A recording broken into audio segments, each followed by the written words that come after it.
First రాజకీయ వ్యవస్థకు భారతదేశంలో కావచ్చు, ముఖ్యంగా తెలంగాణ రాజకీయ వ్యవస్థకు నిజాయితీ లేదు. బీసీలకు వాళ్ళ వాటా వాళ్ళకు రావాలని ఇయ్యాలని చెప్పనే నిజాయితీ మాత్రం కనబడతలేదు. దాంట్లో ఫోర్ ఫ్రంట్ లో కాంగ్రెస్ ఇప్పుడు కాకా కలేరికల్ కమిషన్ కావచ్చు, క్యాస్ట్ సెన్సెస్ 1931 తర్వాత జరగకపోవడం కావచ్చు, కంటిన్యూస్ గా అప్పటి నుంచి చూసినా కానీ ఈవెన్ మండల్ కమిషన్ వచ్చినప్పుడు కూడా రాజీవ్ గాంధీ పార్లమెంట్ లో మాట్లాడిన మాటలు కావచ్చు, ఇవన్నీ మనం కంటిన్యూస్ చూస్తే కాంగ్రెస్ పార్టీకి కూడా ఎక్కువ నిజాయితీగా వాళ్లకు ఈ బీసీలకు రాజ్యాధికారం రావాలి, వాళ్ళ వాటాకు రావాలనేది మాత్రం ఇక్కడ స్పష్టంగా కనబడతలేదు. ప్రతిసారి వాళ్ళు కొన్నిసార్లు ముంగడికెళ్ళి పొడిచిరు, కొన్నిసార్లు ఎన్నుపోటు పొడిచిరు. ఇప్పుడు వాళ్ళకి తెలుసు ఇది ఎట్లాగో నిలవదు అనేది తెలుసు. ఇప్పుడు ఇవన్నీ జరిగినాయి కాబట్టికే మేము ఒక కంపల్షన్ లకు వచ్చినాము అనేది ఇప్పుడు జనం లోపల ఒక అభిప్రాయం తీసుకొచ్చే ప్రయత్నమే తప్ప, ఇప్పుడు నిజంగా వాళ్ళకి నిజాయితీగా అనుకునేది ఉంటే 6 నెలల లోపల వాళ్ళు చేస్తామనేది అయితే కామారెడ్డి డిక్లరేషన్ లో పెట్టినరో 6 నెలల లోపల కులగణన చేసి అవన్నీ పట్టుకొని ఢిల్లీలో కూర్చొని షెడ్యూల్ 9 కింద పెట్టేటందుకు వీళ్ళు ఉద్యమాలు నిర్మాణం చేయనుండే. ఓకే, రాహుల్ గాంధీ ఆడ ఢిల్లీలో కూర్చొని జంతర్ మంతర్ దగ్గర కూర్చొని మొత్తం ఆయనకున్న పార్టీ ఎమ్మెల్యేలు కావచ్చు, ఆయనకున్న వాళ్ళకున్న అలయన్స్ పార్ట్నర్లను కావచ్చు, అందరిని తీసుకుపోయి ఒక అజిటేషన్ ప్రోగ్రామ్ కనుక చేసేది ఉంటే ఇప్పుడు ఆయన చెప్తున్నాడు తెలంగాణనే రోల్ మోడల్ అంటున్నాడు. రోల్ మోడల్ ఇచ్చుకపోయింది. ఓకే, దాన్ని నువ్వు రోల్ మోడల్ నువ్వు చెప్పుకోవాలంటే ఏం చేయాలి? నువ్వు అజిటేషన్ చేసి షెడ్యూల్ 9 లో పెట్టిపియాలి. సో ఇప్పుడు షెడ్యూల్ 9 లో పెట్టిపిస్తేందుకు వెంటనే కనుక మూవ్మెంట్స్ నెక్స్ట్ 1-2 months అంటే ఇప్పుడు ఇమ్మీడియట్ గా వారం రోజుల లోపల ఆయన ఒక కాల్ ఇచ్చి కూర్చోబెడితే తెలంగాణ కూడా గ్రామం నుంచి కదులుతుంది. ఇప్పుడు ఈవెన్ దేశం మొత్తం కూడా కదులుతుంది. అటువంటి అజిటేషన్ ఇమ్మీడియట్ గా స్టార్ట్ చేయాలి. ఆయన ముఖ్యమంత్రి రేవంత్ రెడ్డి హైదరాబాద్ ఉండొద్దు. ఈ కేబినెట్ మీటింగ్ మళ్ళీ నెక్స్ట్ కేబినెట్ మీటింగ్ లో మేము నిర్ణయం తీసుకుంటాం ఇవన్నీ కాదు. సాయంత్రం ఫ్లైట్ ఎక్కి పోవాలి ఆయనకి. ఢిల్లీకి పోయి ఢిల్లీలో కూర్చోవాలి, నీ మంత్రులను తీసుకుపోయి కూర్చో, నీ ఎమ్మెల్యేలను తీసుకుపోయి కూర్చో. బీజేపీ మీద కేంద్ర నాయకత్వం మీద బీజేపీ కేంద్ర నాయకత్వం మీద ఒత్తిడి తీసుకురావాల్సిన అవసరం ఉన్నది. అది నెంబర్ 1 వాళ్ళు చేయాల్సింది. ఓకే, సో ఇప్పుడు మనల్ని ఎట్లా జనాన్ని ఎట్లా పెట్టిరంటే ఇక వేరే దారి లేదు, కోర్టులు కూడా ఒప్పుకుంటే లేవు కదా అని.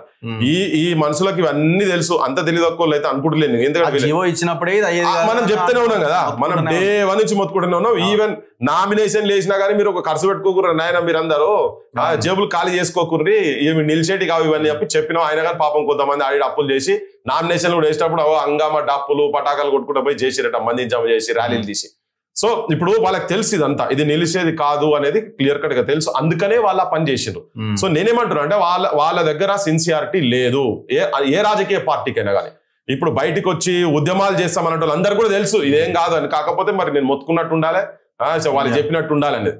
ఇప్పుడు శాలువాలు వేసుకున్నారు, దండాలు వేసుకున్నారు, ఇటు వేసిర్రు అటు వేసిర్రు.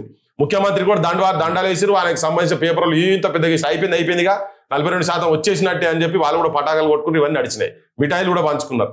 సో ఇప్పుడు ఈ తెలంగాణలో బీసీల గురించి పనిచేసిన కూడా విజ్ఞప్తి ఏంటంటే దీన్ని ఇమీడియట్ గా ఇక్కడ క్షేత్రస్థాయి ఇప్పుడు రేపు మనం 18కు బంద్ అని చెప్పి ఇక్కడ బంద్ ప్రకటన ఇచ్చారు కదా, ఇది ఢిల్లీకి షిఫ్ట్ కావాలి. ఇక నెక్స్ట్ ఢిల్లీ సరే ఇప్పుడు ఇక్కడ అయిపోతుంది. ఢిల్లీకి క్షేత్రం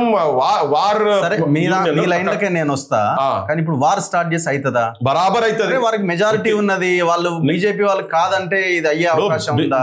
బీజేపీ వాళ్ళు చెప్పారు ఆల్రెడీ, అమిత్ షా చెప్పిండు ఇది కాదు 9th షెడ్యూల్ లో పెట్టాం. రామచంద్రరావు ఆ మాటను తీసుకొచ్చి ఏకంగా ప్రెస్ మీట్ పెట్టి ఇది కాదు సాధ్యమే కాదని చెప్పి తేల్చి పడేసారు. అంటే వీళ్ళు ఏడైనా మళ్ళీ మూవ్మెంట్ స్టార్ట్ అవుతుందేమో కారణం కావచ్చు. ఇంకా వాళ్ళు అంత క్లారిటీగా ఉన్నారు. అండ్ దట్టు ఇంకోటి మేము 2027లో కులగణన కంప్లీట్ చేస్తామని అంటున్నారు. అరే ఆగండి, మేము అప్పుడు చేస్తాం.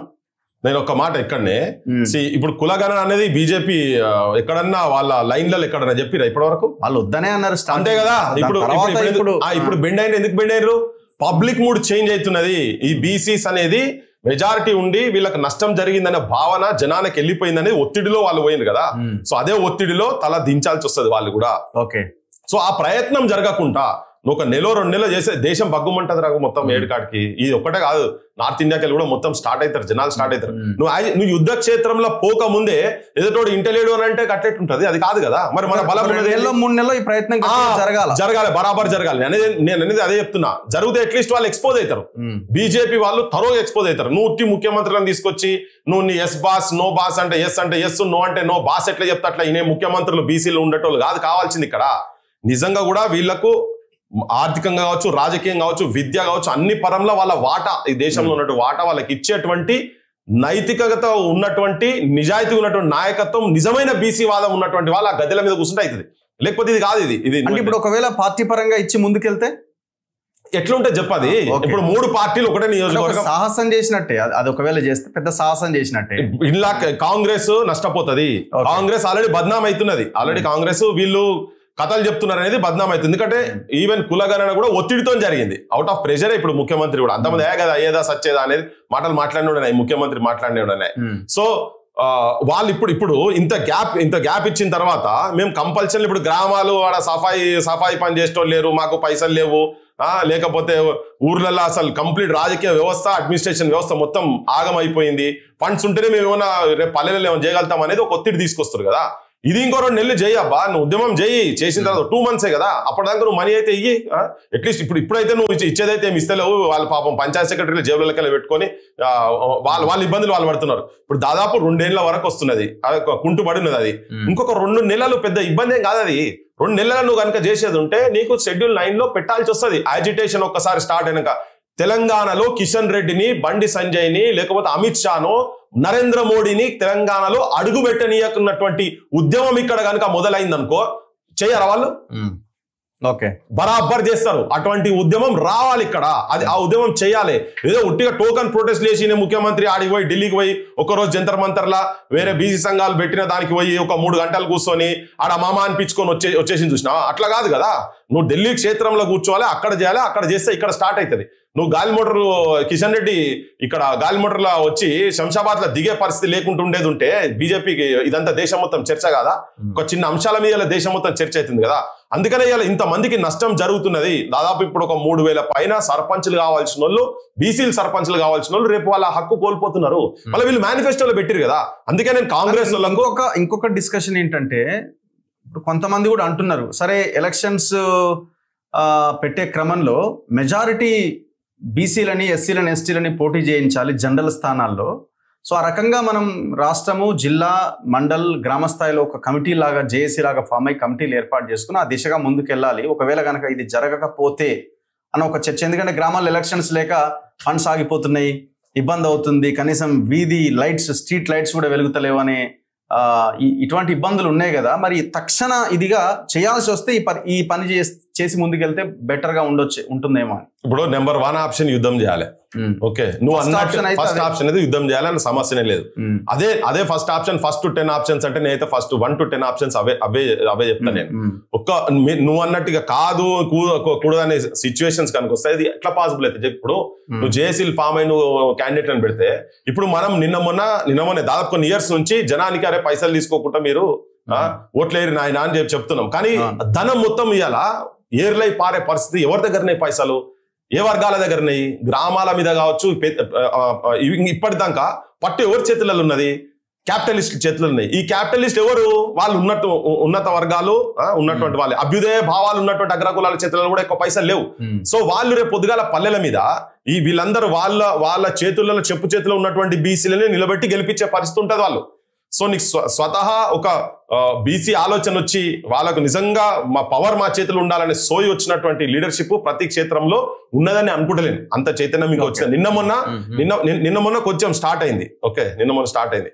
కానీ జనం మాత్రం ఒకవేళ ఆ సిచ్యువేషన్ తప్పని పరిస్థితి, వీళ్ళు తప్పని పరిస్థితి క్రియేట్ చేస్తున్నారు. నాకు ఇంకా ఎందుకంటే మానసికంగా నాకు ఇంకా అది ఒప్పుకోబుద్ధి అయితే లేదు. ఎందుకంటే నేను అందుకే అంటున్నా, మొత్తం entire Congress party even BRS మీద ఒత్తిడి చేయాలి. ఇలా వాళ్ళందరూ బీఆర్ఎస్ లో బీసీలు కూడా ఇక వాళ్ళు మొత్తుకుంటారు. అసలు వాళ్ళు చేయబట్టే సగం నాశనం అయితే 34 నుంచి వాళ్ళు 18% తీసుకొచ్చింది. వాళ్ళు దాన్ని కూడా ఇంప్లిమెంట్ చేయలే ప్రాపర్ గా తీసుకొచ్చి పెట్టింది అక్కడ. అప్పుడు ఎవరు మాట్లాడలేదు, కానీ ఇప్పుడు మాట్లాడుతున్నారు మళ్ళీ వాళ్ళు. బీఆర్ఎస్ వాళ్ళు కూడా ఇప్పుడు అట్టెట్టుంటది ఇట్టెట్టుంటది.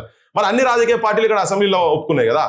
ఫస్ట్ నెంబర్ 1 ఏంటంటే పోవాల్సిందే ఢిల్లీకి. ఇంకోటి వాళ్ళు కూడా 9th షెడ్యూల్లో పెట్టడానికి మేము రెడీగా ఉన్నాం, ఢిల్లీకి పోదాం, పెద్ద ఎత్తున కొట్లాడదామని వాళ్ళు కూడా అంటలేరు. అసలు 9th షెడ్యూల్ అనే పదాన్ని ఏ లీడర్, ఏ పార్టీ అధ్యక్షుడి నోటి నుంచి ఇంతవరకు వినలే. వాళ్ళు ఎవ్వరికి ఇష్టం లేదు. అది అంటే ఈ 9th షెడ్యూల్ అంటే ఏంటిది అనేది జనం ఎంక్వైరీ చేస్తారు కదా.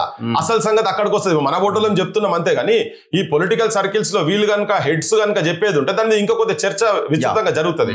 సో వాళ్ళకి ఎవరికి కూడా ఏ రాజకీయ పార్టీలకు బీసీలు అధికారంలోకి రావాలి, వాళ్ళు శాసనసభలలో ఉండాలి, లేకపోతే పార్లమెంట్లు ఉండాలి అనేది చాలా దూరం.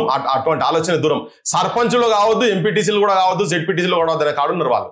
అంటే మేము పాలకులము, మీరు ఎప్పుడు మాతో పాలింపబడాల్సిందే, మీరు ఎప్పుడు బాంచంగిరి చేసుకొని ఉండాల్సిందే, మా చెప్పు చేతలు ఉండాల్సిందే, మా చెప్పులు మోయాల్సిందే అనే కాడనే ఉన్నారు వాళ్ళు. మా పార్టీలలో ఉండాలి, మేము అన్నదే మీరు చెప్పాలి. కానీ మీకు ఎంత తెలివి ఉన్నా, మీ దగ్గర ఎంత చదువు ఉన్నా, మీకు ప్రజల పట్ల ఎంత ప్రేమ ఉన్నా, ఎంత త్యాగ బుద్ధి ఉన్నా కానీ బీసీలు ఎస్సీ ఎస్టీలు ఆడిదానికి వచ్చి కూసోవద్దు అనేదే ఉన్నది. ఇప్పుడు ఎస్సీ ఎస్టీలు ఉన్నా కానీ పాపం వాళ్ళు కొద్ది హక్కులు వాళ్ళకి వచ్చినాయి కానీ ఇంకా వాళ్ళు అనుకున్నది మాత్రం చేయలేని సిచ్యువేషన్. ఇక్కడ బీసీల పరిస్థితికి అంతకన్నా ఘోరంగా ఉన్నది కదా, చాలా అష్టదరిద్రంగా ఉన్నది. కానీ ఒకటి ఏంటంటే ఒకవేళ అటువంటి సిచ్యువేషన్స్ వస్తే కూడా జనం మాత్రం మళ్ళీ అగైన్ రిపీటెడ్ గా విజ్ఞప్తి ఏంటంటే పైసలు తీసుకోకుండా ఓట్లేసిన నాడే నిజమైన అధికారం మన వర్గాలకు కూడా వస్తుంది.